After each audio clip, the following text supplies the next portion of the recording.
Tata Anjaneya, exclusive Tata showroom at Gun Road, Meerut. Committed to providing world-class sales and service. Tata's all premium cars under one roof. Easy finance and on-time delivery. Fully automated workshop and expert technicians. Tata Anjaneya, near Hotel Harmony, Gun Road, Meerut. 22 जुलाई से शुरू होने वाली कांवड़ यात्रा की तैयारियों का जायजा लेने के लिए शनिवार को उत्तर प्रदेश के मुख्य सचिव मनोज कुमार सिंह और डीजीपी प्रशांत कुमार मेरठ पहुंचे।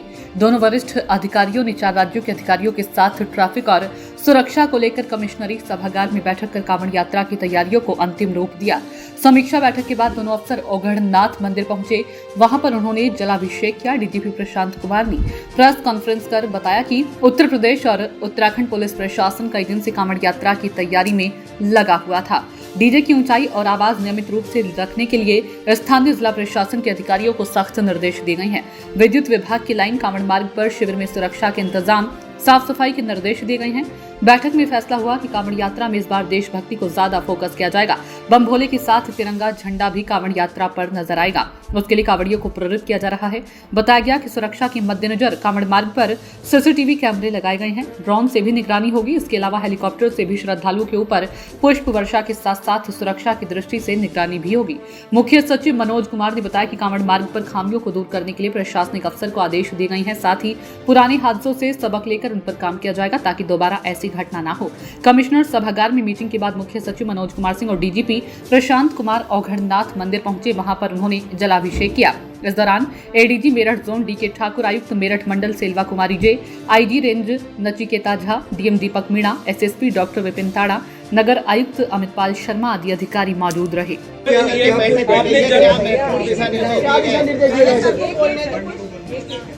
एक ही सवाल है। कांवड़ यात्रा की तैयारियों को लेकर आज आपने बैठक की, क्या उसमें आपने प्लान किया वो बताइए। आज कांवड़ जो आगे आने वाले कांवड़ यात्रा है उसको लेके अंतर्राज्यीय तथा अंतर जनपदीय समन्वय बैठक मुख्य सचिव की अध्यक्षता में यहाँ संपन्न हुई है तथा इसमें सभी सीमावर्ती जो हमारे राज्य हैं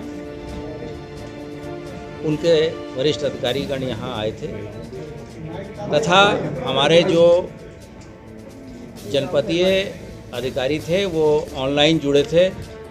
साथ ही जो रेंज और जोन के अधिकारी थे और मंडलीय स्तर के अधिकारी थे वो यहाँ खुद मौजूद थे। उत्तरांचल के साथ और अन्य जनपदों, अन्य राज्यों के साथ जो समन्वय किया जाना है उसके बारे में विस्तृत चर्चा हुई।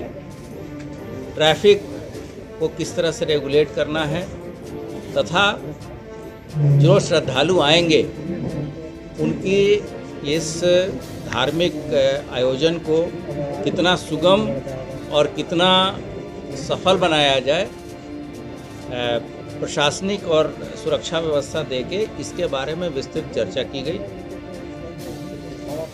आप सभी अवगत हैं कि उत्तर प्रदेश के बॉर्डर से लेके और उत्तरांचल के बॉर्डर तक करोड़ों की संख्या में प्रत्येक वर्ष श्रद्धालु आते हैं और जल लेके फिर वापस गंतव्य स्थान पे शिवालयों में जाते हैं। इन सभी रूट पे व्यापक सुरक्षा व्यवस्था तथा अन्य सुविधाएं जैसे कि चिकित्सीय सुविधाएं, खाने पीने की व्यवस्था, जो अस्थायी डेरे लगेंगे या जो कांवड़ के शिविर लगते हैं उनकी व्यवस्थाएं, उस दौरान किसी तरह की कोई बिजली की आपूर्ति बाधित न हो, साफ सफाई की पूरी व्यवस्था हो। अगर कोई आकस्मिक स्थिति आती है तो किस तरीके से उनको जो सहायता पहुंचाई जा सके।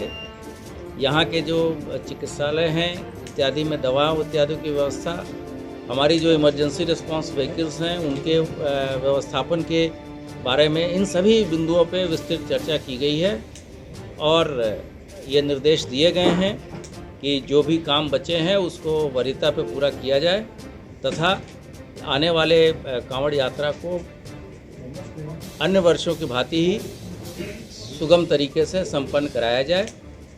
और मुख्य तिथियों के दौरान हवाई सर्वेक्षण भी हेलीकॉप्टर के द्वारा स्थानीय अधिकारी करेंगे। इसके संबंध में भी आवश्यक निर्देश दे दिए। पिछली की भांति ये जो वो हर एक वर्ष के भांति ये कार्रवाई होगी। ये कोई नई चीज़ें नहीं है। यहाँ आप लोग प्रत्येक वर्ष आप इस चीज़ों को देख चुके हैं।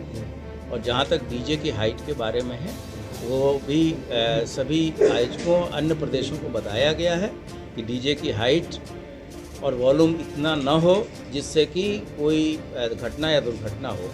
इसके लिए उनके उद्गम के स्थल से ही चीज़ों को रेगुलेट करने के बारे में यहाँ के अधिकारियों के द्वारा उन राज्यों को लिखा जाएगा और इसको इंश्योर कराएगा। सर, क्राउड मैनेजमेंट सबसे बड़ा टास्क रहता है, सबसे बड़ा टास्क क्राउड मैनेजमेंट रहता है। क्या इस बार ऐसी सुविधा की जा रही है कि पश्चिमी उत्तर प्रदेश के जो अधिकारी हैं वो उत्तराखंड के तस्वीरें देख सके लाइव और उत्तराखंड के अधिकारी देख सके पश्चिमी उत्तर प्रदेश की तस्वीरें लाइव, ताकि क्राउड मैनेजमेंट प्रॉपर्ली हो। देखिए, सीसीटीवी का व्यवस्थापन तथा उनको एक दूसरे से जोड़ के जो हमारा इमरजेंसी कंट्रोल रूम है वहाँ पर इन चीज़ों को लाइव देखने की व्यवस्था की जा रही है। ड्रोन से भी निगरानी की जाएगी। और जैसा आप सभी अवगत हैं, पिछली बार की भांति, पिछले वर्षों की भांति हम लोग ये प्रयास करेंगे कि उसमें एक नेशनलिस्ट फीलिंग भी हो, तिरंगा झंडा लेके भी लोग चलते हैं, जिससे कि एक राष्ट्रीयता की भावना ज़्यादा जागृत होती है। बशर्ते कि छोटी मोटी बातों पे जो लोग लड़ाई करते हैं, तो अगर हम इन चीज़ों को इस दौरान इन्फ्यूज़ करेंगे, उनको लगाएंगे, तो चीज़ें सकुशल संपन्न होगी। इसके निर्देश अग्रवाल जो भारतीय जनता पार्टी के मंत्री भी हैं, मुजफ्फरनगर में कल उन्होंने एक बयान दिया है। उसमें ये कहा है कि कांवड़ यात्रा के दौरान जो मुस्लिम होटल संचालक हैं वो हिंदू नाम के नाम पर और जब सच्चाई पता चलती है तो वहाँ झगड़ा होता है। स्थानीय स्तर पर इन सभी चीज़ों को ध्यान दिया जाएगा। ये प्रशासन के, स्थानीय प्रशासन के संज्ञान में है और इन चीज़ों पे भी मीटिंग में विस्तृत चर्चा की गई है। सभी कार्यक्रम और त्यौहार, जैसे अभी आपने देखा होगा कि बकरीद का त्यौहार कितने आपसी भाईचारा से संपन्न हुआ, उसी तरीके से आने वाले कार्यक्रम में भी सबके सहयोग से और सभी धार्मिक गुरुओं से बातचीत करके इन चीज़ों को हम वार्ता से ही समाधान निकालेंगे और इन चीज़ों का संपन्न कराएंगे। जी हाँ, वो स्थानीय स्तर पे जहाँ आवश्यक होगा, जो पीक डेज होंगे वहाँ जो स्थानीय प्रशासन इसमें डिसीजन लेगा। सर, कांवड़ यात्रा को दुरुस्त कराने के लिए, जो कांवड़ मार्गों से दुरुस्त कराने के लिए कुछ दिशा निर्देश दिए हैं?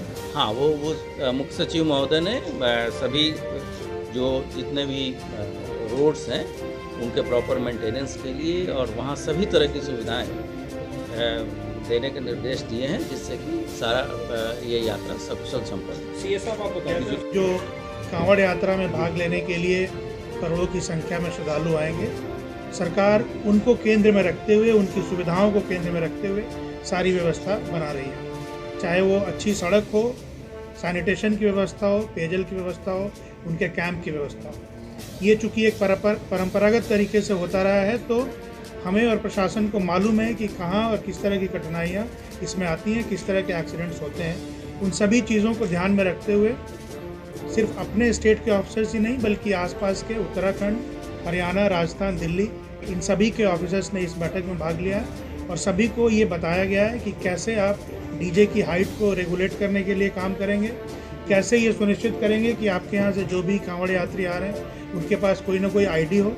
अगर ग्रुप में आ रहे हैं तो उनका पता, उनके थाने का या गांव का इस तरह का एड्रेस हो, ताकि किसी भी इवेंचुअलिटी में मदद करने में आसानी हो सके। सभी जगह ये व्यवस्था बनाई जा रही है कि मेडिकल के ट्रीटमेंट के लिए अगर कहीं इमीडिएटली रश करना हो, बड़ा एम्बुलेंस नहीं जा पाए, तो वो छोटे गाड़ी हों या 2 व्हीलर्स हों, उनके साथ जाएं। एंटीवेनम या इस तरह की जितनी भी दवाइयों की ज़रूरत पड़ती है वो पर्याप्त मात्रा में सभी जगह पहुंचाए जा रहे हैं। आप देखेंगे कि ये आयोजन बहुत ही सफल होगा और ये सभी स्टेट के और सभी डिपार्टमेंट के लोग मिलकर इसको बखूबी अंजाम देंगे और ये बहुत अच्छी तरह श्रद्धालुओं को ये एक अच्छा अनुभव के रूप में उनको मिलेगा। पिछली बार करंट की वजह से चेक करने की बात नहीं है, चेक करने की बात नहीं है। हिंदुस्तान में आप बगैर आईडी कार्ड लिए कहीं से कहीं जा सकते हैं, तो आईडी चेक करने की बात नहीं है। आईडी की सुविधा ये रहती है कि अगर कोई इवेंचुअलिटी होती है तो आपके परिजन को कांटेक्ट करने में आसानी होती है।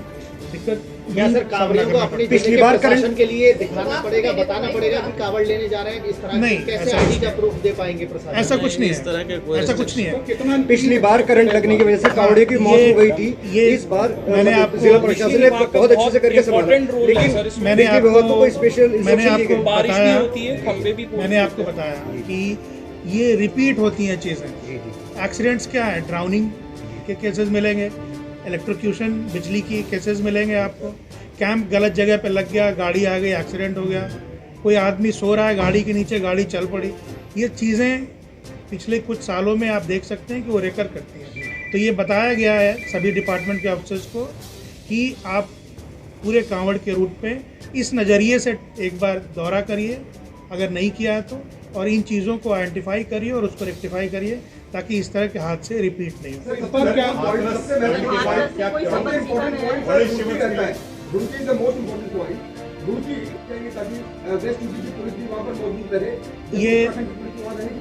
ये जो कंट्रोल रूम बनता है इधर, वहाँ उत्तराखंड के लोग होते हैं, और उत्तराखंड में जो कंट्रोल रूम बनता है उसमें यूपी पुलिस के लोग होते हैं।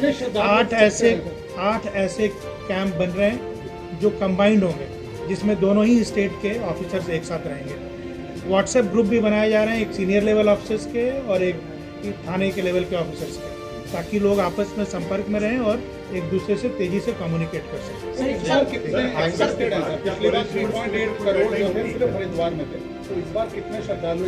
अब इस पे संख्या तो बढ़ेगी निस्संदेह, लेकिन मैं कोई ऐसा फिगर नहीं बता सकता। ऐसे ही तमाम खबरों में बने रहने के लिए हमारे चैनल न्यूज ब्लॉग्स को सब्सक्राइब करें, वीडियो को शेयर करें और हाँ, लाइक करना बिल्कुल भी ना भूलें।